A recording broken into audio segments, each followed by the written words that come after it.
Welcome into Hoops Forum, a production of Radius Athletics and a quick timeout podcast. I'm Tony Miller, and I'm joined once again this week by my co-host Randy Sherman.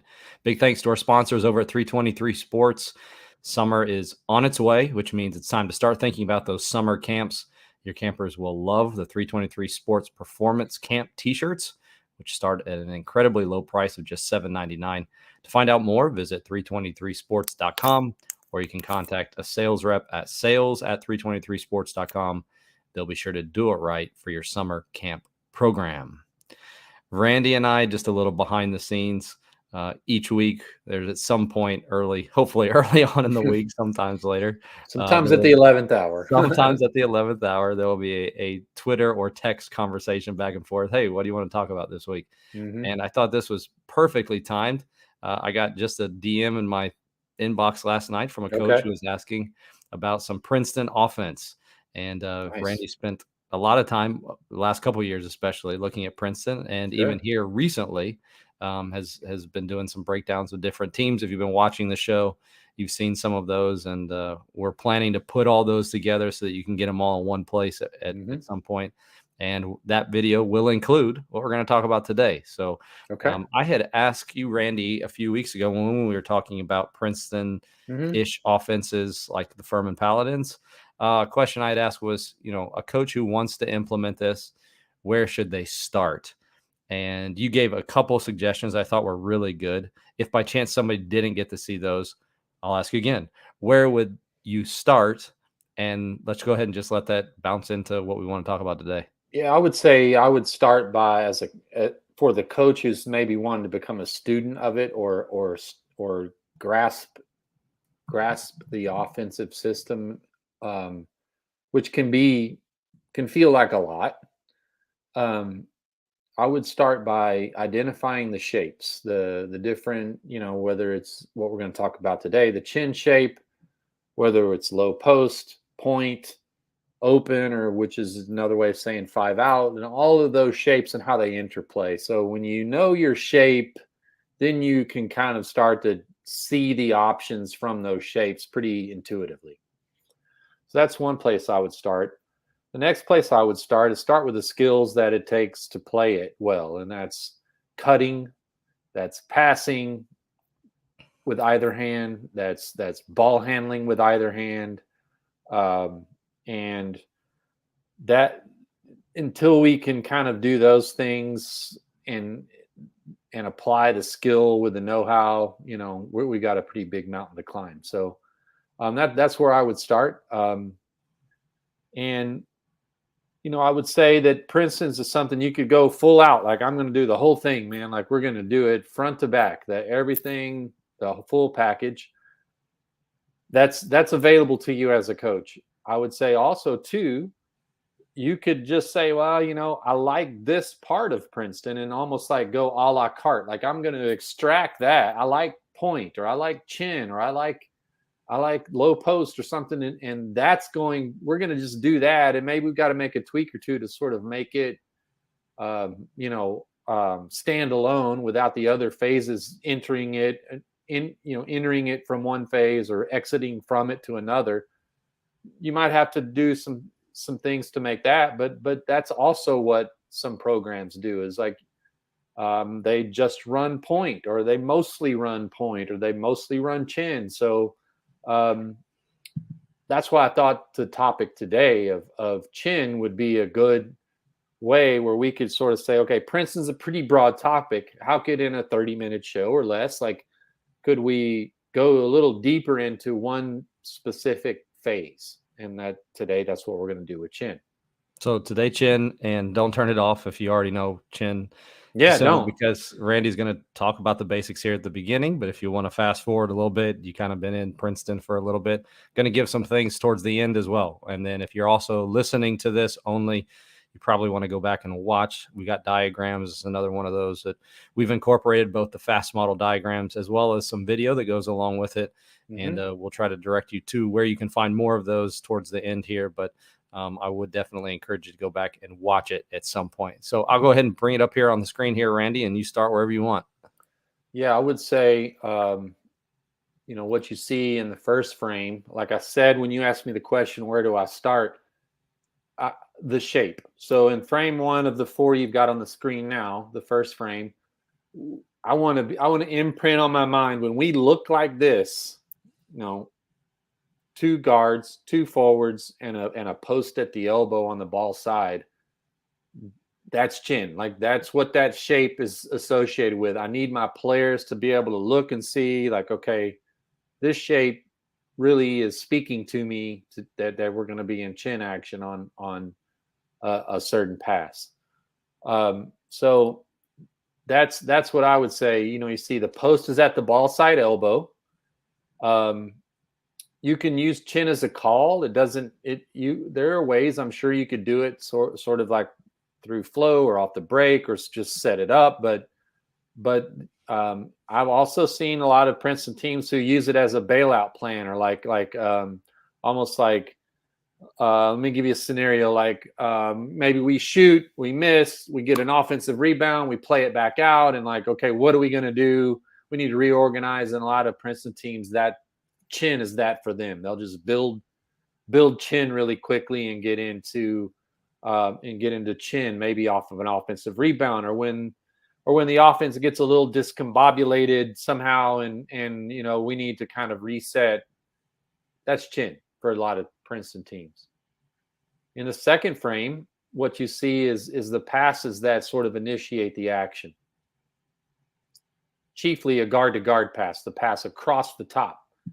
So we've got the post at the ball side elbow. We make a pass across the top. What I want player 1 in the second frame there to do is sort of pause for just a count. And on air time of that second pass, the pass from 2 to 4, from guard to forward, then leave off that back screen. So the script is kind of pass, and then throw it to the shuffle cutter if they come open. So just a count to make sure that we're going to go from guard to forward, from 2 to 4 in the diagram you see on the screen. One thing I would advise is on the pass to the shuffle cutter, if you sort of see the conditions before the cut that might lend you to believe that this is about to come open, be aggressive with that pass. Let it rip, man. Like, let's do it. Trust your eyes and do it. In the third frame, I'm going to walk you through what player 4 would be seeing or sort of evaluating when we've made the guard-to-guard pass.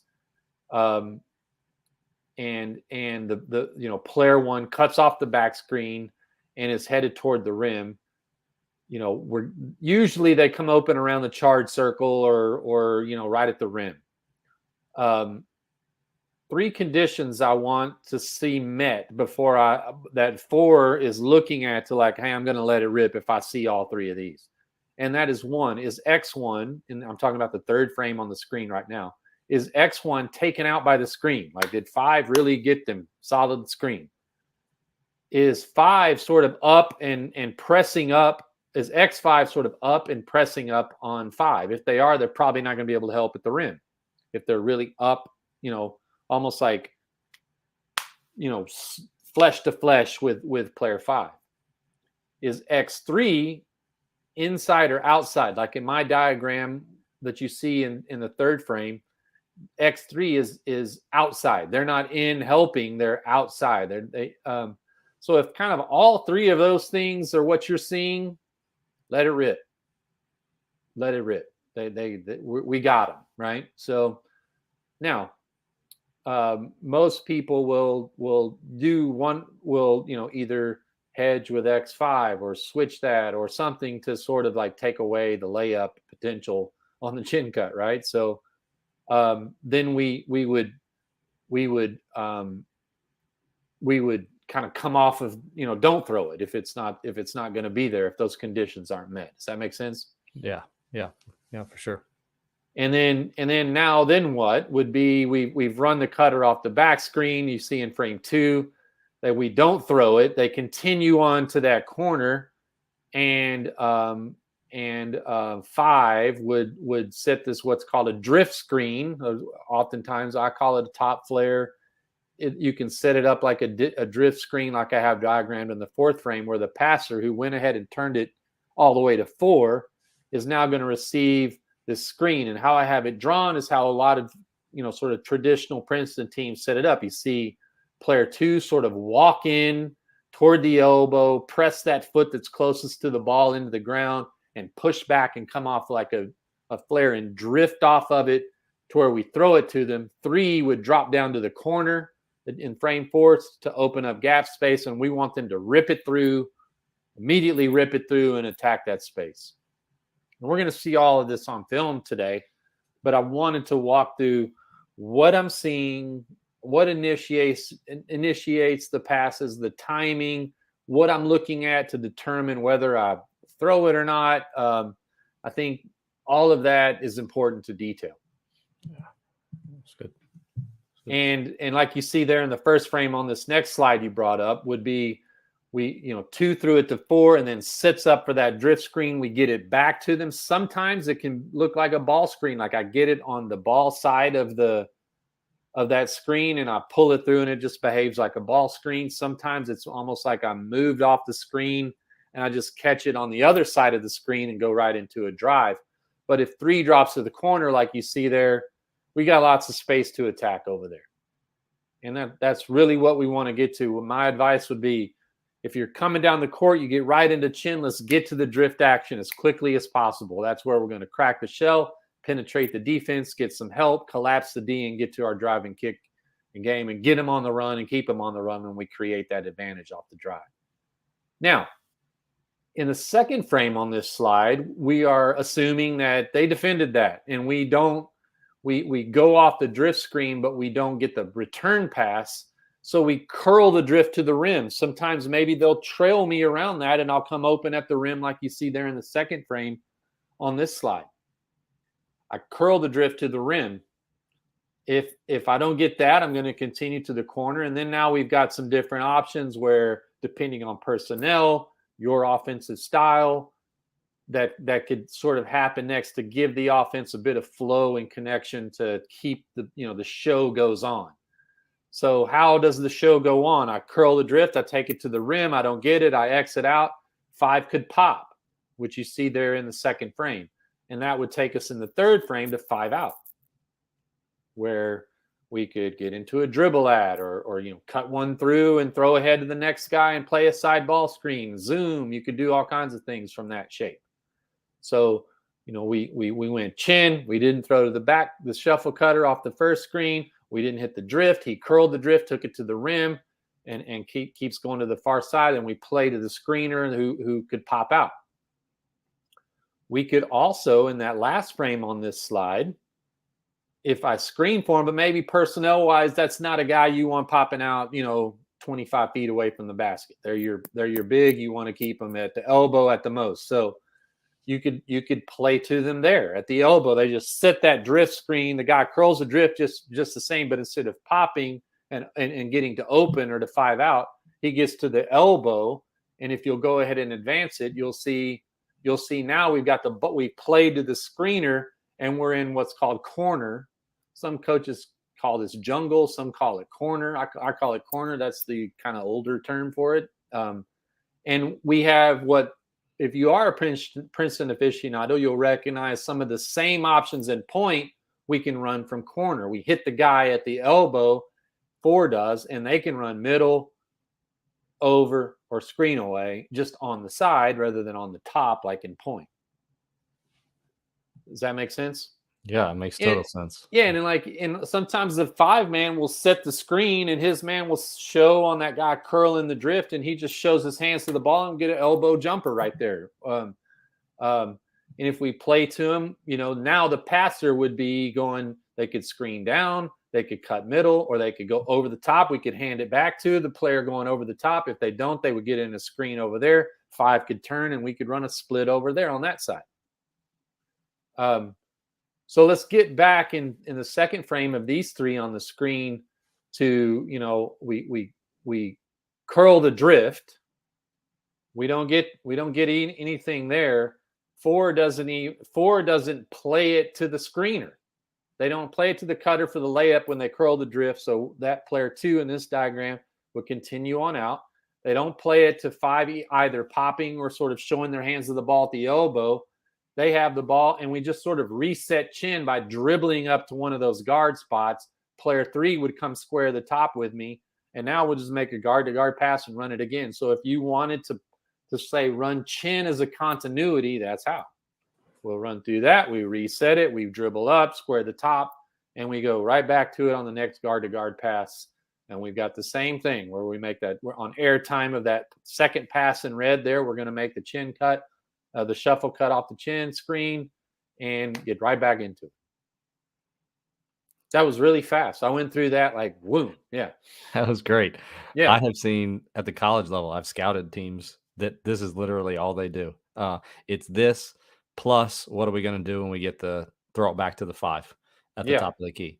So if you can figure out what you want to do, the zoom, like you said, you could zoom out of it. You can send the 4 down into a dive and then turn around and post up. Yeah. That's literally all they do. And then they bring it basically shapes back up to the original form that you had, and then you just run it again. And it's been effective. I think sometimes, especially, so, I coached at the high school level. So, man, early on in the season, I always dreaded, like say maybe within our first 2 or 3, maybe 5 games, I always dreaded seeing a team that sits a lot of back screens. Like I was like, man, my young team or this group that's new to me or something, we're going to go get back screened all night long and just give up layups and look really silly. So there's something about a back screen that I don't know if it's probably poor defensive coaching and preparation on my part, but like, man, we get in that second game of the year, we're playing some coach that's been at his place 10 years and runs a bunch of back screens, and we just look like we've never even practiced. I keep scheduling the same guy the first game, so I don't even get it 1 game under my belt. I'm scheduling and it's the back screen, and then it's also the flare screen. I have the similar feeling towards those. Both of those, I don't feel like I've ever been prepared them completely for it. I don't know that I'm sure there are some that are out there that are listening to this that they do, but I just don't know a lot of high school coaches that even use a lot of flare screens. And so defending them and how you want to defend them, and especially at the college level when it's not as easy as, well, let's just switch it. It's not that big of a deal. It usually is a big deal because I've got a true big man finally that I have on the floor or they have on the floor. And so between those two, it usually doesn't go great until we figure it out by the second quarter or something like that. Yeah, so the 2 things we just mentioned, back screens and flare screens, this is both of them in succession. So a problem sometimes. So yeah, that's sort of like a primer on how to go from chin to the drift.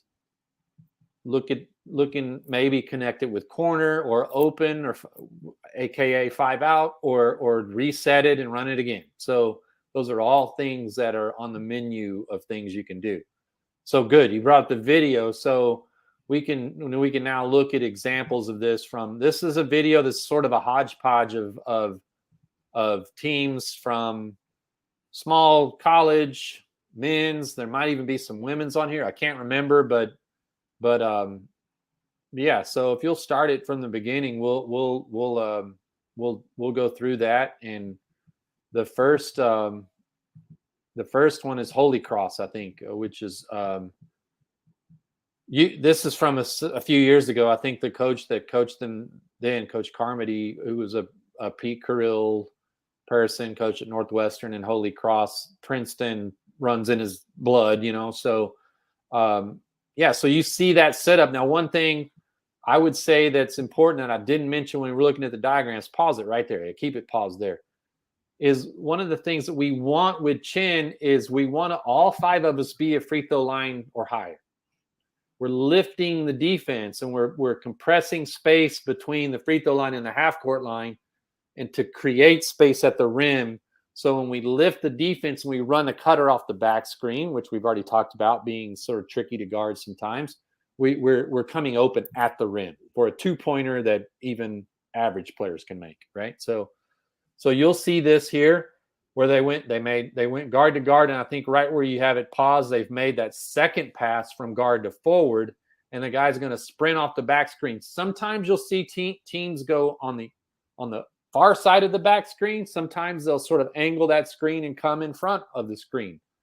it's really neither here nor there necessarily. And you can just, and you see here that it came open. Even a college team had a hard time when the ball moved and it was done at speed. The shuffle cut came open at the rim. And you see there, it came open a little bit late, like right at the charge circles when the guy was open. So same setup here. Holy cross again, all 5 players, they go guard to guard off the back screen and it comes open. And we get the catch literally like almost under the rim here. So the next team is Nebraska Wesleyan, a D3 team that runs a lot of Princeton actions. They go forwards out into chin, which is run it back just a little bit if you can, which is a dribble handoff on one side and an exchange on the other, which just keeps us in the same shape. Once we sort of dribble handoff on one side, exchange on the other, we still got a 2-guard front, and we go guard to guard off of the chin screen after the guard to guard pass. See, this time that Nebraska Wesleyan, they go on the ball side of the cut instead of the back side of the cut of the screen. I'm sorry. Yeah, so here's forwards out to chin again. Get the screen. Now you see the drift screen there. They curl the drift, and that comes open at the rim. They curl the drift, and that comes open at the rim. You can see there how after they made the second pass, the guy sort of walks his man in a little bit toward that elbow and then presses back off of that screen. And when his man trails, he curls the drift to the rim, and they come open literally inside the charge circle. Here's Holy Cross in the playing a road game at Kansas. Guard to guard pass. Here comes the guard to forward pass.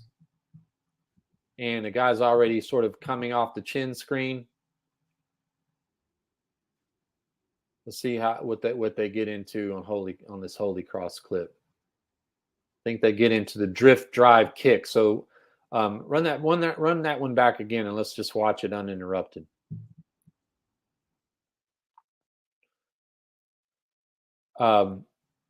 This is he caught the drift and he drove it, and they helped and draw and kick on that open floor side of the court. He ripped it through on the catch, drove it into that gap. I'd like to see that guy standing on the end in Kansas, a little like more into the dead corner, but his man helps on the drive, and we get to it. We get to the drift. Some coaches call that DDK. Drift, drive, kick, DDK off of the drift screen, drift, drive, kick. And here's Holy Cross again, forwards out into chin, off the drift, curling the drift, play into 5 out, and now the screener is open after he's separated from that drift screen. If that guy has to show, hey man, this guy's curling this to the rim, I better show, or we're going to give up a layup. His man separates from that screen, and it creates a 3-point opportunity for that player, the screener, the 5-man. Cool. Yeah. So I like the basics of chin. I like how it can move from one phase of Princeton to the next, be that corner or open. I like how it can go, it can be reset like we showed and be run as a continuity. But I also like how you can also run some sets and specials and quick hitters out of it. And I think we got one of those, maybe not on video, but a diagram. And one of the things that we want from Princeton to our opponents is for everything to look alike. Like, oh, they're running chin. We know what we're about to defend. We're going to defend back screen, flare screen, so it looks alike. The setup is alike. The initiation of it is alike, but then we're going to hit them with something just subtly different. And this is called chin crack, where we go guard to guard. We don't make the second pass guard to forward, but one goes ahead and runs runs the shuffle cut off of the screen and sort of holds right there around the block, or like kind of near underneath the rim, or right around the block in the paint somewhere.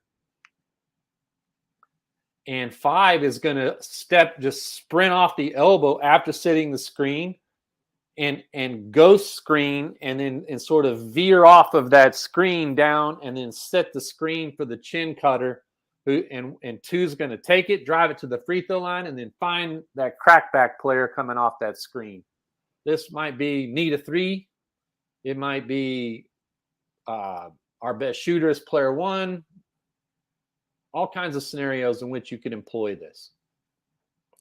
I love this. You probably run through, especially if you're using it as a continuity, you're running through the same thing over and over and over. And everybody thinks by the third quarter or the second half, it's the same thing. And then all of a sudden, bang, you got a wide open 3-point attempt. And it looks the same from initiation. Like, oh, we're just about to see this again. And then, and maybe your defense is playing the play, or just sort of like kind of